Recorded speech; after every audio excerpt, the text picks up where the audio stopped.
Oh, I missed that song. I missed the countdown song. Brandon, hi, how are you? I'm so good, Chloe. It's so good to see you again. Oh my gosh. It has been so long since I have seen you on this show. Let's see, back 3 weeks ago with Jay. Shout out to Jay. Definitely watch that previous episode if you hadn't. Um, Hello, everyone. Welcome to 8 Bits. We're back. The gang is Woo! back. Yeah. Shout out to PJ for stepping in for me when I was out a couple weeks ago, and we've been offline, letting things. The election happened. That's right. We've now returned, and Brandon, how are you doing? What's been going on in your uh, world? oh, doing really well. I won't I won't give it away just yet, but I'm super excited for the guest we have today because what's been going on in my world is been working feverishly on my Git Trends app. Ooh, So yes, check it official out. app of the show. Yep, gittrends.com, GITTRENDS.com. But yeah, we've been working on version 2, Ooh. and it just so happens to be that our guest today is the guy who's helping me do it. Dun, And dun, dun, so dun. been putting tons of work into it, and it's almost there. We have like one more page in the app to do, and then version 2.0, hot Wow. off the presses, will be coming soon to an app store near you. And I I'm just so excited. There's so many new features, and I think the best part about this is these are all features that the community asked for because Yeah. yeah, because Git Trends it's totally open source. So when you go to gittrends.com, it actually takes you to the GitHub page, and anybody can open up a feature request there, or hopefully there's no bugs. We can report a bug there, and so yeah, everything we've been working on is all feature requests from the community, from our fellow users, and so I just yeah can't wait to push it out to the world and give give the people what they want. You know what Yeah. I mean? I am super excited. Speaking of V2s of things, PJ, our special guest on the show often, PJ and I added some special features to Shania Bot. So our V2 of That's Shania Bot right. will be coming out soon. You can, of course, follow Shania Bot at bot_Shania on Twitter. So we built this bot for those, maybe for some new people. We've got 16 people watching. Excited. Watching us That's live. right. For anybody who's not familiar with Shania Bot, myself and PJ Metz built this Twitter bot that every morning at 9 a.m. tweets "Let's Go Girls," which famously is a lyric from a Shania Twain song, to motivate you to start your day.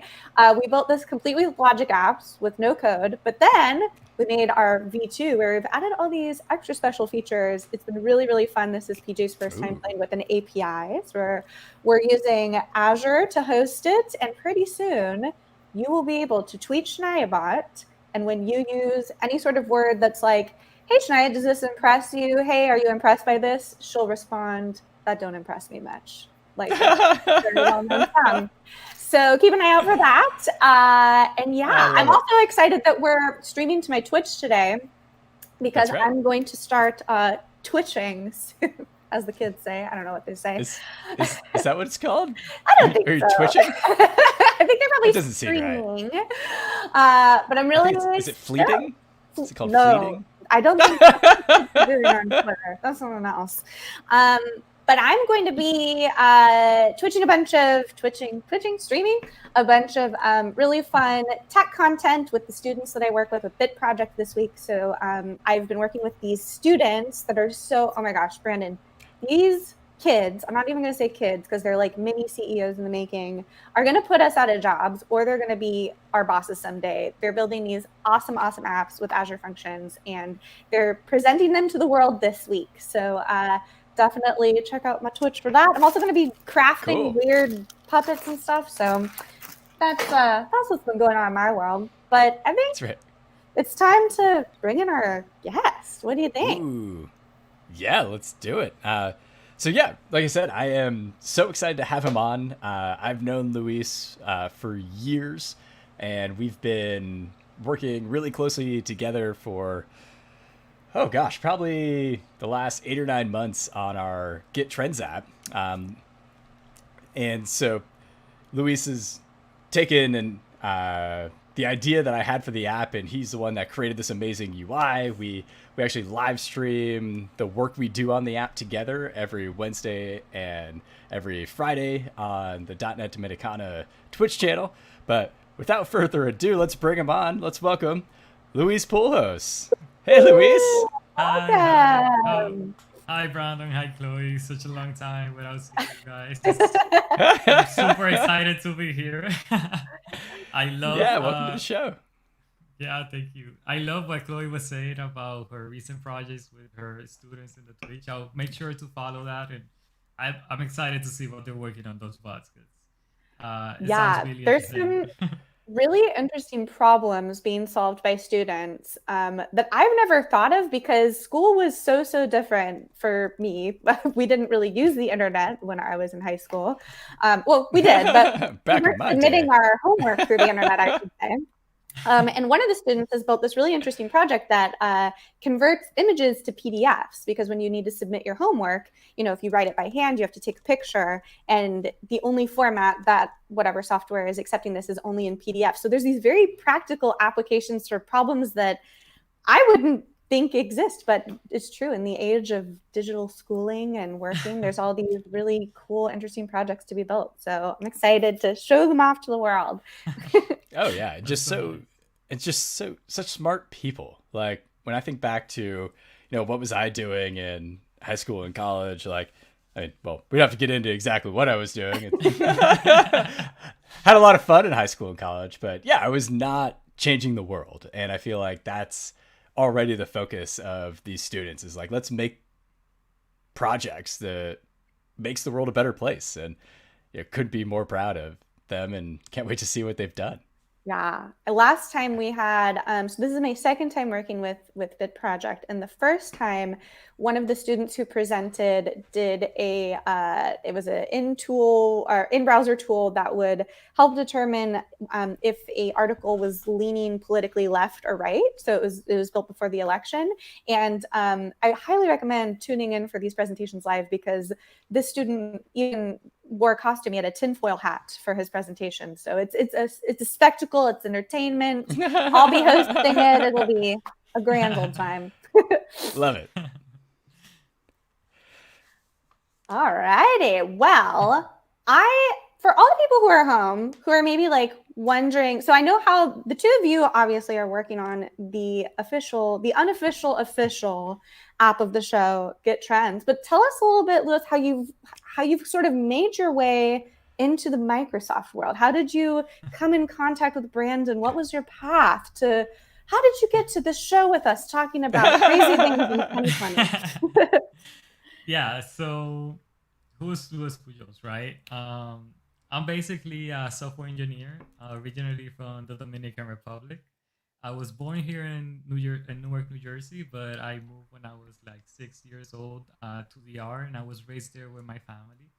I studied software engineering in Instituto Tecnológico de Santo Domingo, and I was just really curious at a young age about technology, and was always involved with like computers and uh, was always involved with computers and being around the tech world. But I never in a million years, when I was in my high school, would have thought that I was gonna end up working as a software engineer, right? And being in the tech world. So eventually, and when I got to high school, I found out I decided I was gonna study software engineering. There's a really good story behind that. But before we get to that, I just wanted to give you a brief introduction of how I got into the world. Right? So I started studying software engineer in the R. I became really active with the community, and that's how I got to know about Brandon, right? Because I would share the events, I would try and connect with the Xamarin community, and Brandon is really active. He has a ton of blog posts. At the moment, I'm working as a senior Xamarin mobile developer for Fortune 500 company here called Ryder, and I was always really involved with the Xamarin community. So eventually I got to be Brandon, and we just connected right away. And he presented me his project, Get Trends. I was one of the first beta testers. I'm proud of that. Okay, okay. That's right. Back And in the day. yeah, once I saw it, I immediately noticed it was open source, and I was like, okay, Yeah. how could I contribute to this project, right? Because I noticed Brandon wanted to have this go a step further, and he was calling the community to help him out. So one of the areas I immediately noticed was that we could improve the UI UX of the app, right? Yeah. being very nice about that. Yeah. Yeah. The UI I made looked really bad. And yeah, Luis is like, I could do a lot better. And he did. It looks amazing. Yeah, it was a really interesting project for me. I have a ton of fun working on it with Brando, because we knew we wanted to make the UI better, but we knew none of us are designers, right? So we were like, okay, we're just developers, but we know like what is the level of quality we want to have in the UI. We want it to look really modern, and that at a glance, if the user opens the app, he can get all the information he needs and can keep track of its repos, right? Yeah. So we literally had a ton of challenges at first. I'm not gonna lie. But a lot of good things came out of that, because we got to learn about material design. We got to learn about colors and how design fits into the whole process of developing a product, right? And how your users actually, even like you as a developer, you think, okay, I have to do this couple of pages, and I'm just gonna put the data here, and as long as the data comes up, everybody's gonna get it, right?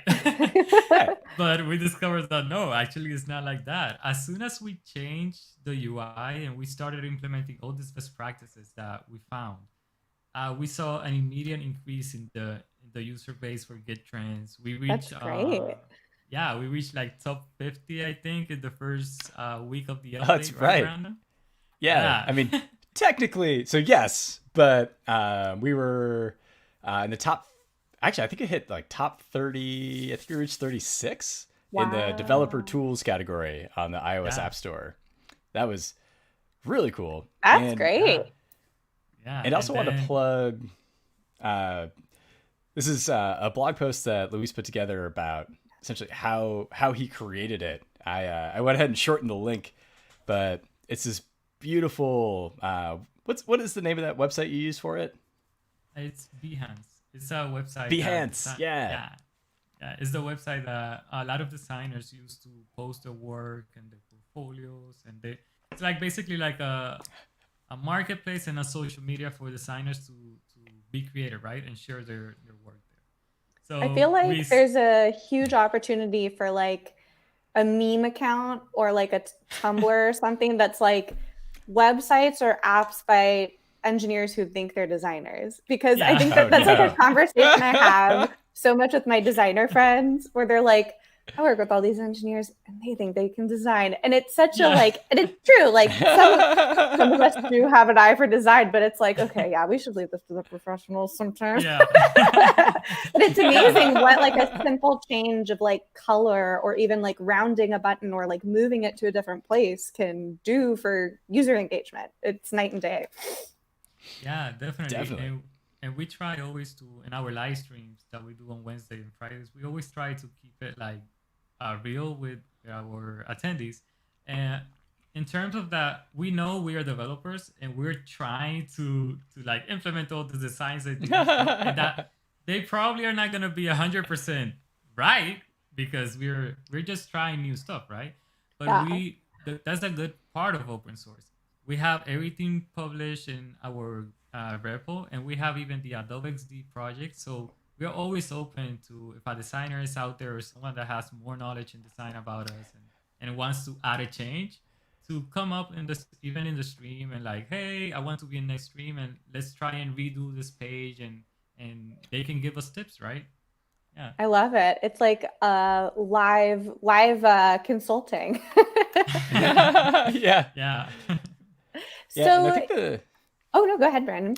I said, yeah, just yeah, to round it off, I think the thing I love the most about Luis's take on how to create these designs is he's essentially boiled everything down to structured rules, and that's what I love about this Behance article that we have scrolling on the ticker at the bottom.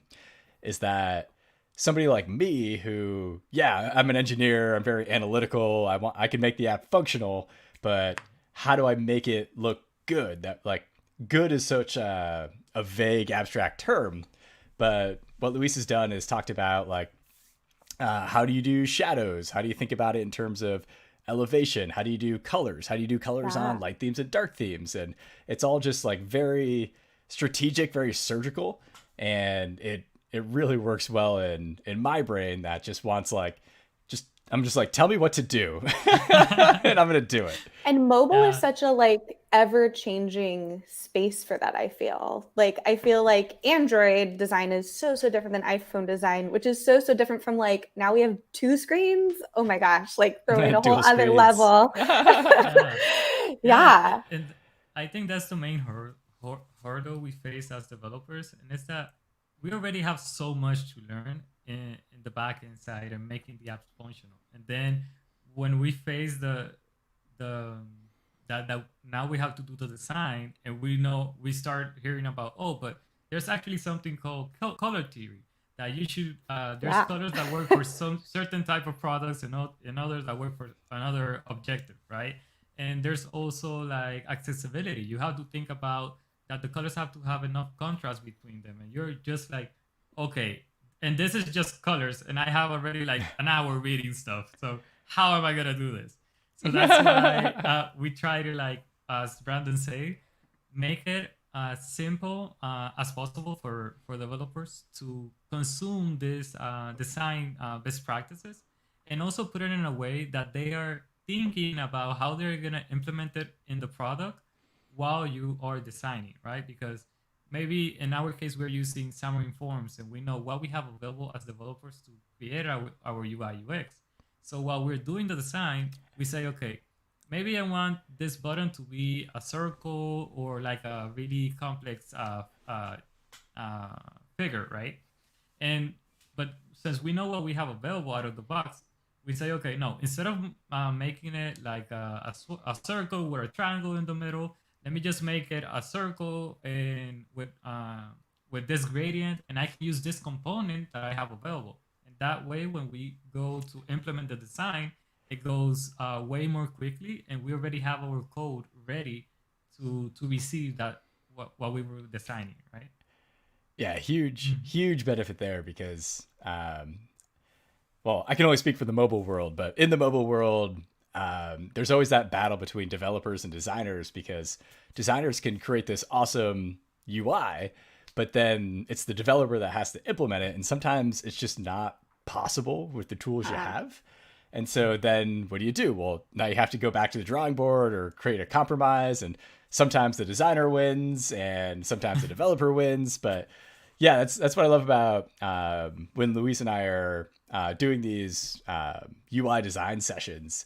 We know the tool set we have, so we can always think about it in a sense like that. Like we were just talking last week on the stream about adding in some animations. So we're adding in the ooh, ability to uh, favorite or one of your GitHub repos. If you favorite it, it'll always turn up at the top of the list. And we're like, what if we animated the favorite button? So like it kind of does like a little bounce or a little splash. And I'm only mildly disappointed that it's not like a GIF of Brandon like doing a cartwheel or like his dog like Yeah. I feel like all of my first apps when I was like, wait a second, you mean I can just put a GIF here that's a fake loading bar? Like Yeah. that blew my the fake mind. loading bar. Like I think it was during Hackbright, one of my classmates ended up doing that where she's like, it takes a couple seconds for this to load. So I have it go to this page and it shows this, and I was like, how did you build that? She's like, oh, it's just a GIF. And I was like, so you're saying Yeah. I could just put a GIF of a loading bar? Mind Yeah. blowing. Yeah, that's another thing that has been really good about us doing these sessions and this article, and is that a lot of the signs we used to look like they were really advanced and like really polished. We would see them and we would be like, "Oh my god, how am I actually gonna implement that in a mobile app?" Right? So this has given us like a good practice on how to reuse what we have available, combine it, and get actually the design we want. So maybe we use, as you said, we have a loader that it's like a custom loader. Oh, we know now that we have a really good a nugget in C sharp, and we can create an Illustrator file. So we get the animation, we export that, and we just add it to the app, and it just works. And we, in our mind, we thought we were gonna have to make like the shape and code and like deal with the SVG, but no, it's you start to discover how it's way more, how your tool set is way more flexible, and how you can get more creative by just practicing doing UI and UX and trying to implement it and do it on your own, right? Yeah, absolutely. I love this comment here from Surly Deb. She, first of all, gave a shout out to my shirt, which says, "To whoever took my Microsoft Word, I will find you. You have my word." Microsoft Office, I should say. Yeah, it's an Very awesome bad shirt. pun. But I love this. Surly Deb said, "I changed the weight cursor on Windows 2000, I think it was, on a colleague's PC to a pair of googly eyes that spun around instead of the hourglass. I wish I could do this now." And himself silly every time he saw it. Oh my gosh, that is amazing. And you're I giving me love it. ideas. It reminds me of my MySpace with the like dragging the cursor around and Oh adding different yeah. HTML. The MySpace era when you had like all the glitters in your profile page and you thought like you were the best. By We that time, peaked. I had no idea of tech. I thought I was like the best engineer because I would You have like, were. yeah, I would have my mouse moving around, my I light feel player. like aesthetic of like computing for me personally, like born too late. Like I got to live in it, but I wish that I had like a bank account. Like, cause right now I would have all of those big iMacs, like the clear candy apple case ones. And Yeah. but I just tweeted this morning. Did either of you have the little digital planners? They were like these little, they were just like contact books, and they had like, Oh, they looked like a yeah. calculator. So I tweeted out these pictures this morning of these early ones that they had specifically for girls. I'm right now collecting a lot of toys, like early childhood toys that were geared towards girls, because there aren't a lot of computer themed toys for girls from like the 90s. And there is a Clueless digital planner that you can buy that is pretty incredible, where you can put in your contacts, your cool activities, your jams, anything you want. Wow. And I think I'm going to be starting to share some more of these toys on the show, so stay tuned, y'all. But speaking of MySpace, Nice. we were chatting a little bit about how you had mentioned before that you never pictured yourself in this world doing this kind of stuff. And I want to go back to that because same. And I would love to know what your journey was from. I mean, I think we all still experience imposter syndrome to this day, but how did you get from that mindset of like, that's not who I am, to working on what you do now? Yeah. So it's actually a really, I would say, interesting story because how I started, and later I connected it once I reflected, and now that I'm working in the field, I can go back to that moment and I said, oh, that's actually the moment in which I got in touch with tech and got me hooked, but I did not realize it.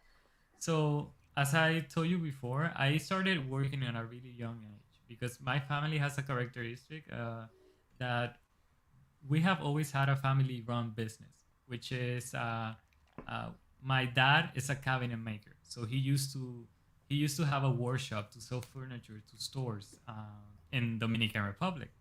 So since like 14, 15, he will allow me to go to the workshop and learn how to do the craft, like how to create cabinets, how to create kitchens, how to create sofas. So I really got like into that, and I really enjoy making stuff with my hands and just looking at his drawings, how he would like think about a space. and completely transform it into something useful for your house. And that just got me hooked, right?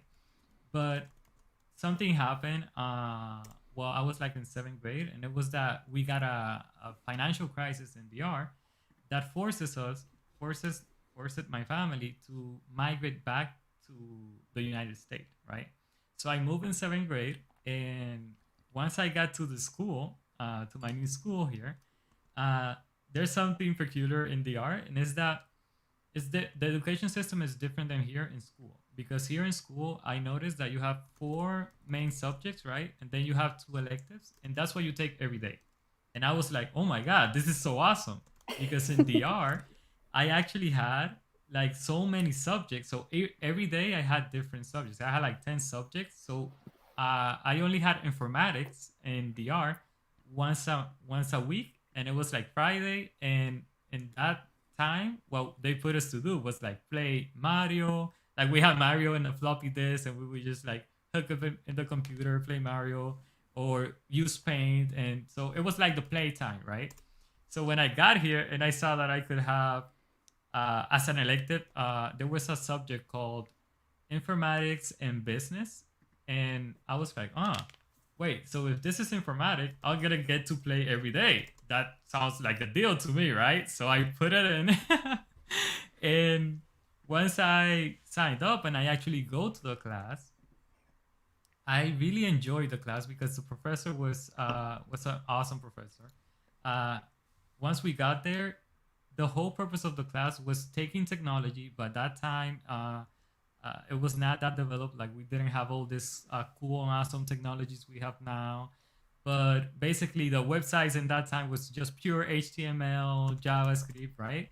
So what he had us do was think about a business idea, and as kids, right? Like selling cookies or something like that. Think about a business idea, and he showed us how to create a simple HTML website, and we had to like present our business through that website. So it was really interesting because another requirement he has for us is that the websites we had to learn how to do the HTML in Notepad, and we had to know everything by memory, like all the tags and like the image, how the By properties memory. work. Yeah. I couldn't do By that memory. today. I'm having flashbacks to my Google interview, like doing all of my coding in a Google Doc. Ooh. Yeah. Doing it by memory. chills. Do you have them still memorized today? Yeah. Like It's like the alphabet. Yeah, because I got hooked right away. As soon as I saw, he showed me like I put the HTML tag, I put the body, and then I put like I just write something, and then he ran it on the browser, and it was like a page. It only said hello, but I was like, hey, I created a page that say hello, so I got hooked. And then I started learning more and more. And when I felt like I was like, oh my god, I'm an expert coder now, right? Is when I learned about the tag, the marquee tag in HTML. That you have the Yes. little text like we have right now on the bottom running across the screen. I was like, Yes. oh my god, my site is alive now. I'm the best engineer there is. Once I And learned about Strike, Marquee, and also, what was the other one? I feel like there were just some pivotal moments in MySpace and LiveJournal back end, which was technically front end, that made me go, I'm a hacker. Okay. Yeah. So after that, it was 2007 while I was here, right? The crisis happened in DR. We came here. I studied that whole year. I learned that. I loved it. And then in 2008, when we were trying to get projects for my parents as well, doing wood, uh, remodeling and construction with wood, then 2008 hit, and we got another crisis, which was the U.S. crisis. So we had to move back. Oh, Yeah, jeez. and so this is something also I reflected, and I said, I actually would have not changed, even if it happened like this, because I know everybody goes through struggles in life, and those key moments actually serve me so well for my professional career now, because we struggled so much in that time, right? We were trying to get along, but we always, my parents, they're an inspiration to me because they always kept telling us, keep pushing harder, keep studying. Don't worry, everything is gonna be fine. So when we moved back to the art to try and get through, like find fix the situation, but living in DR now, uh, my dad completely shifted his focus, and now he was only working like in uh, woodwork as well, but more in the more fine finishing area, right? And I got back to my school. And when I got back in eighth grade, I had a childhood friend that I grew up with him named Angel, which I teach him like the basics I learned about HTML and how to create a website, and he loved it. And after that, I kind of like completely forgot about it because we were kids, we were in eighth grade, and then I just started doing all my activities again, and I forgot about tech. But my friend, he got so hooked that since that moment on, until we graduated from high school, he kept learning on his own. And by the time we were about to graduate, he was already working in the software engineering industry. He was a web developer. He was really good at it. But Wow. Just yeah, after high school. Woo. after high school, he's for me, he's one of my role models and inspirations because he's always been really dedicated, and he just took that small piece of information I gave him and he made so much more out of it. So I always have looked up to him, and he actually helped me define what I was gonna become once I was about to graduate in senior year. Because in senior year, I don't know if this happened to you guys as well. When I was about to graduate, I was like, okay, what am I gonna do with my life, right? What am I gonna study? That's like the big question. And what I immediately had in my head was, I want to study something that sounds like amazing when you say it, right? Like being a doctor or a lawyer or maybe an architect. Because when you say that, like people are like, oh my god, he's an engineer. He's an engineer. He's an architect. So those were my options, and I was like collecting all of those career options, but I really was not into any of them really. And then when I asked my friend before graduation, I tell, hey Angel, what are you gonna study? And he's like, oh, I'm gonna be a software engineer. And what about you? I'm like, I've not decided. I'm gonna do this. And then he comes like, wait, you're not gonna do software engineering? And I'm like, what is it? What is software engineering? Like, what are you talking about? He's like, you showed me in seventh grade how to create HTML websites. If you don't know what software engineering is, go search it up. And as soon as I search it up, and I start investigating what software engineering engineers do, and what is like software and how system works, I completely got hooked again. I was like, oh my god, how could I forget about this little piece that brought me so much joy so long ago? And from that point on, I decided I was gonna be a software engineer. And it also helped that when I thought about being a doctor, I said, wait, if someone cuts themselves, I can't really deal with blood. I might call 911 to get some help, but I'm not gonna go and stitch it up or anything, you know. And then I wanted to be an architect. I said, yeah, but I'm not that good at drawing, and I like can dribble and stuff, but not to that level. And then lawyer, that's so many laws and so many books. I was not really attracted to it. And then I was like, okay, yeah, what I need to do is software engineering. And I think it's really incredible how we kind of, I mean, I'm sure this conversation happens all the time, but we put on very young people like, hey, choose what you're going to do the rest of your life. Because when I was 18, I obviously made the choice to be an actress and to do musical theater, but I couldn't agree more. Like, I feel like if you had asked me when I was 18, do you want to be a software engineer? I would laugh in their face because I too did not know what that meant and was not exposed to it when I was younger. So I think it's so cool that you kind of like reminded yourself, right? Like you taught your friend this really cool, fun, interesting thing you were doing. And then they were like, hey, remember that you like this thing? I wish I had, you said their name was Angel. I wish I had an angel in my life. Yeah. Could have gotten to me sooner. Yeah, and you're completely right. Like something I also learned was really valuable to me while going through this path, right? Because okay, I already decided kind of what I wanted to do. I wanted to be a software engineering. I wanted to do software engineering, but there were two main problems in that statement for me at that time.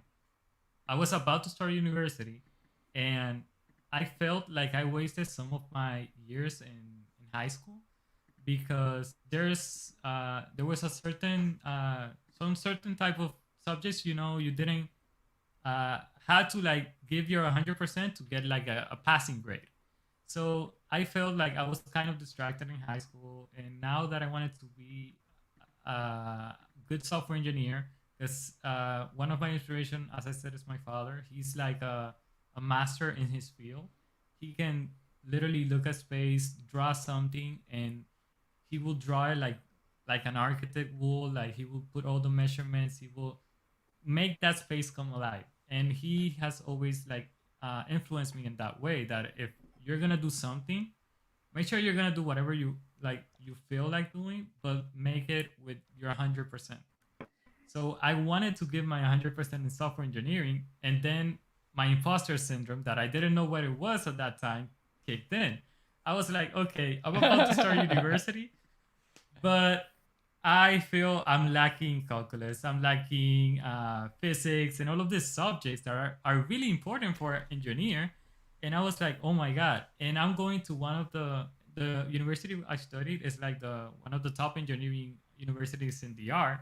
So I was like, okay, I want to be a good software engineer. I want to change while working. I want to change people's life with the software I produce, and I want to do good work. So how can I even sit in a class with all of these genius students that for me at that time everybody that was in tech had to be a genius. They had to be like an angel brought from the heavens, and they were like Right. illuminated, right? Yeah. That was my perception of people that work with tech at that time. And I was like, I can't even sit in the class because I don't even know the calculus, right? And it's such a But strange industry to be in personally, coming from a world where you can become an expert singer or an expert dancer, and you can pretty much like, you won't learn everything, but you can like get to a point of competency in, your art to feel that you're an expert. But I personally, I'm waiting. I mean, I meet so many smart people in my role here at Microsoft and over the last couple of years in my career, but I am always the same way. I'm constantly striving to be like, okay, one of these days, I'm going to feel like, all right, I know what I'm doing. And then you learn about a whole nother language or programming concept, or you start reading about quantum and you're like, oh no, I don't know anything. Quantum computers. Quantum computers are terrifying. Well, I'm not scared of them, but I recognize that once quantum computing becomes a thing, then everything I know, like all the software I've written the last 10 years, like just throw it out the window because computers don't work that way anymore. And like part of me is kind of like, well, maybe quantum computing will happen after I retire. But like it's already coming. I've heard, I forget which cloud, but there's quantum computers in the cloud now that you can rent. And I'm sure it's not cheap, but yeah, it's like a real thing now.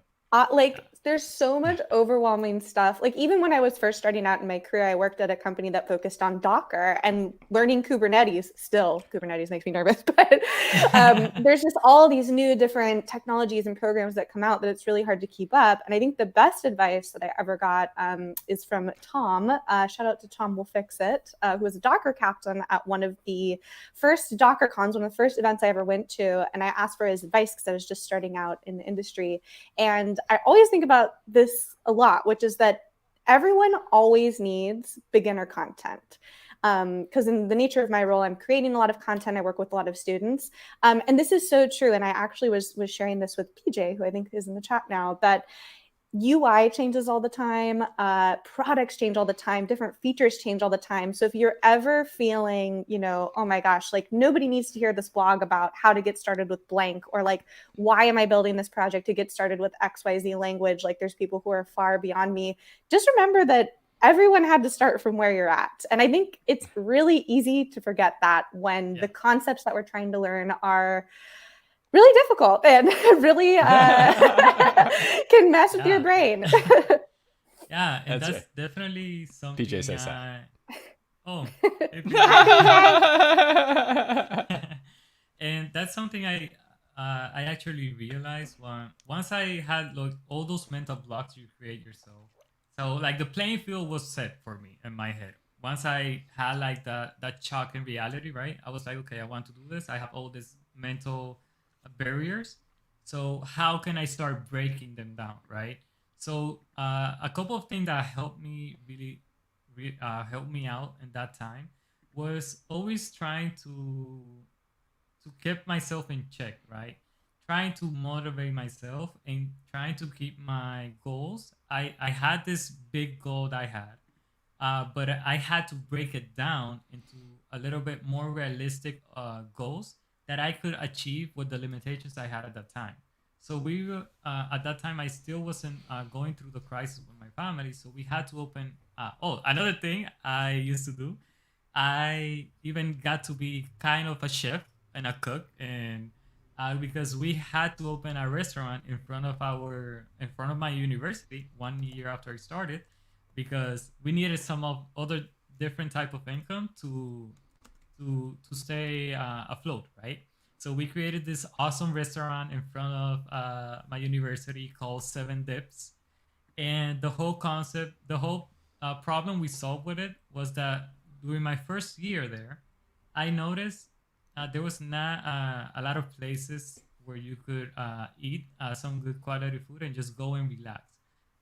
Most of the places that were near the university at that time had really poor hygiene and were not that adequate to eat. So if you were like me, that I used to live 2 hours away from the university, I had to stay the whole day there and like eat and stuff.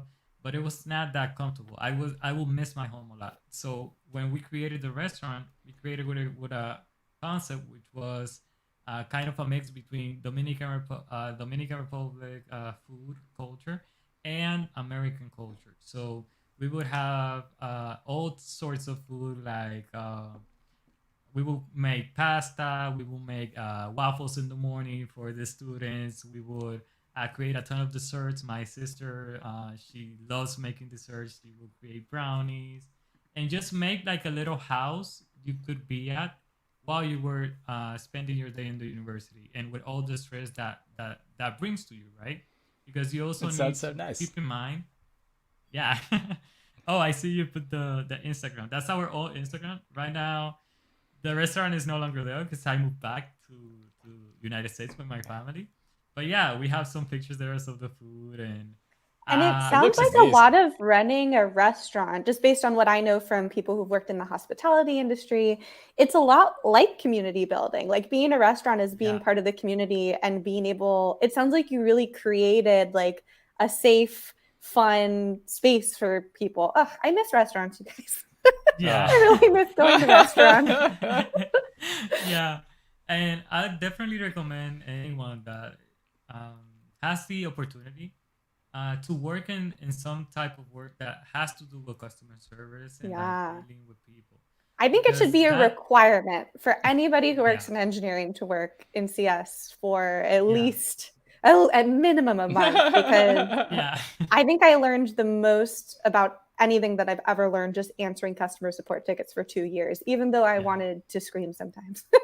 Yeah. But that's why I think like knowing when, especially when you're working on a product, like, I mean, a restaurant's the same way, right? Like it's one of those things where the customer's always right. Like if people Mhm. are saying, hey, this part of your app is not bad and you're getting a lot of feedback on that, maybe time to listen to the customer here.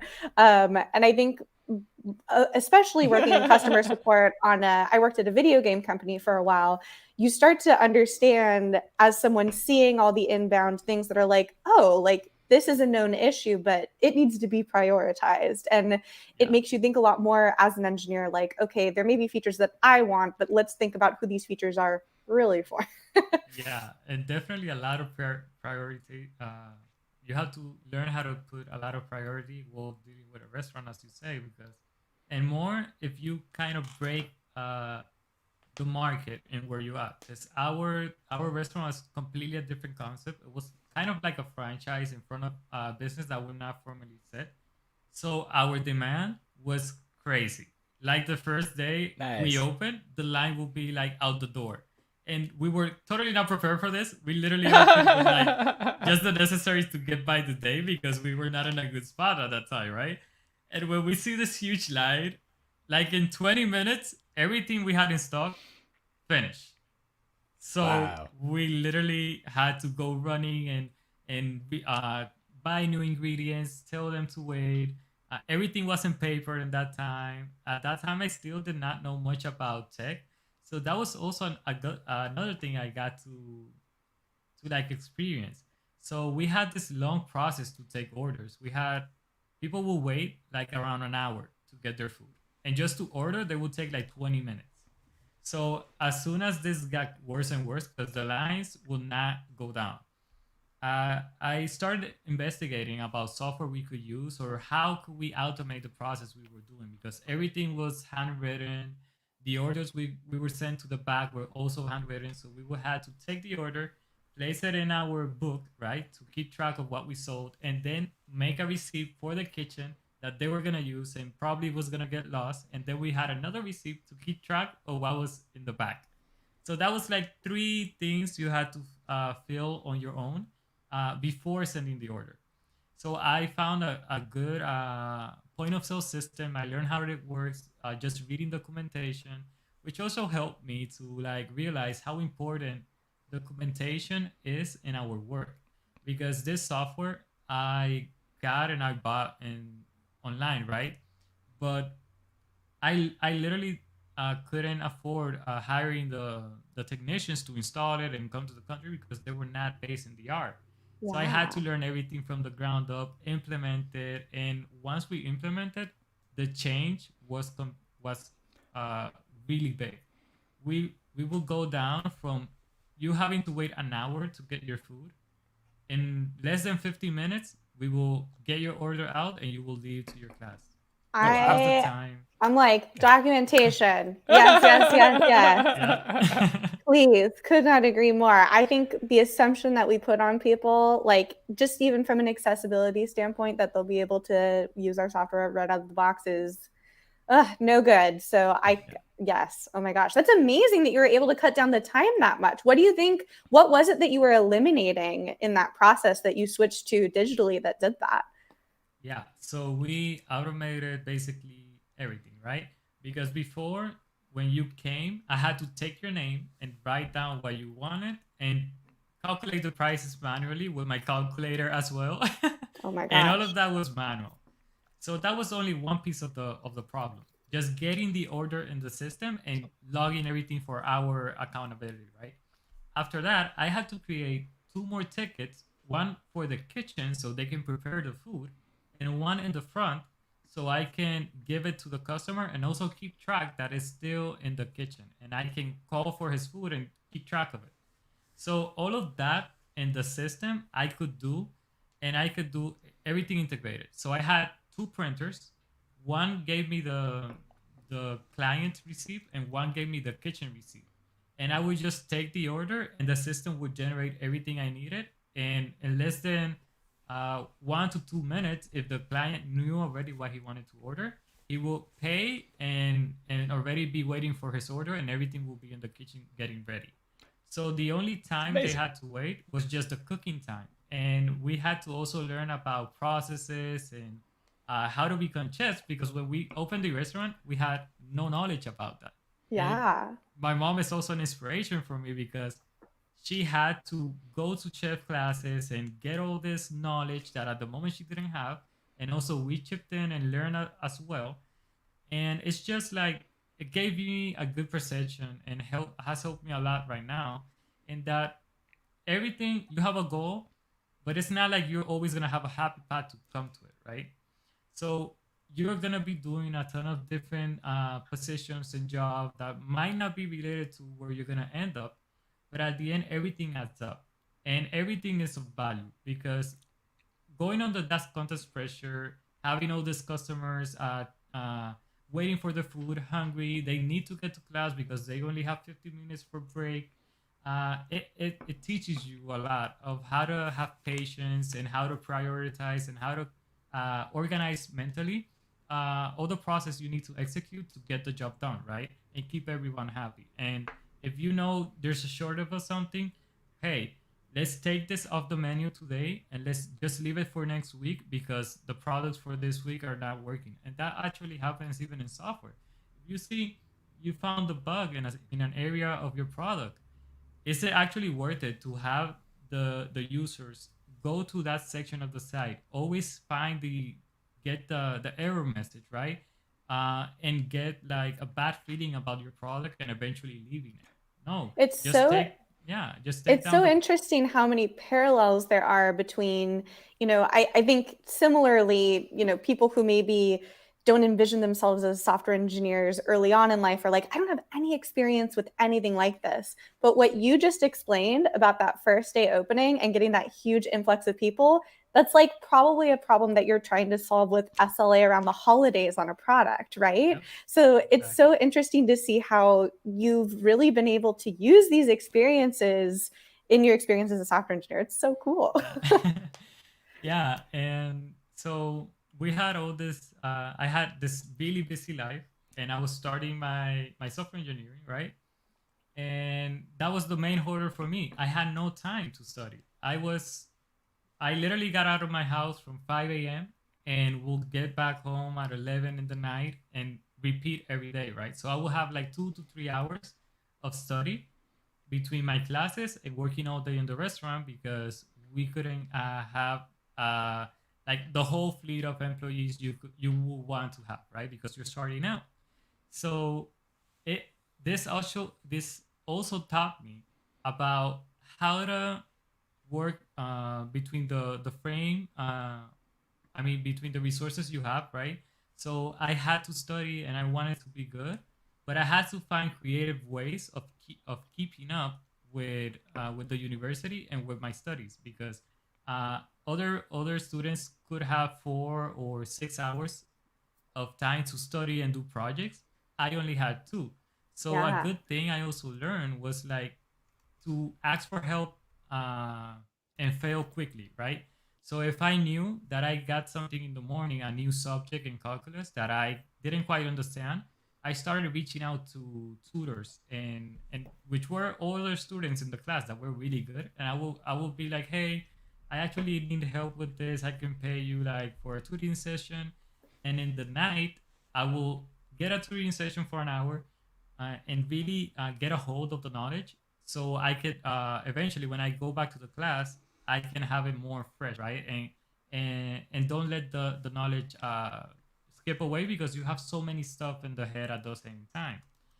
But that definitely is when I started noticing, as you said, that community and mentoring people is so important in our field. Like, if it Yeah. wasn't because of that, I don't think I would have been able to like get ahead as good as I did, because something I also started to get take advantage of is I became a event coordinator in a technology event coordinator in my university.